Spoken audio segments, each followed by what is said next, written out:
In this video, I'll show you how to invite teammates to Asana. Inviting teammates to Asana is an important part of setting up a workspace where people can collaborate smoothly. Once your teammates are inside Asana, you can assign tasks, share projects, comment on work, and keep all communication connected to the right tasks instead of managing everything through separate messages or email threads. To begin, log in to your Asana account and look for the option to invite people.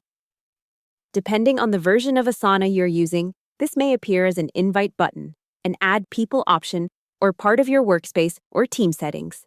Click that option to open the invitation window.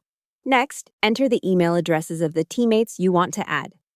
If you are inviting several people, you can often enter more than one email address at the same time. This makes it easy to onboard a team quickly, especially if you're setting up a project that multiple people need to join from the beginning. In some cases, Asana may also ask where you want these people added. For example, you may be able to invite them to the whole workspace, to a specific team, or only to one project. This is an important choice because not everyone needs the same level of access. A person who only works on one project may not need access to the wider workspace. Before sending the invite, take a moment to confirm that the access level makes sense. Keeping access focused helps maintain a clean workspace and makes permissions easier to manage later. It also helps teammates stay focused on the projects that matter to them most.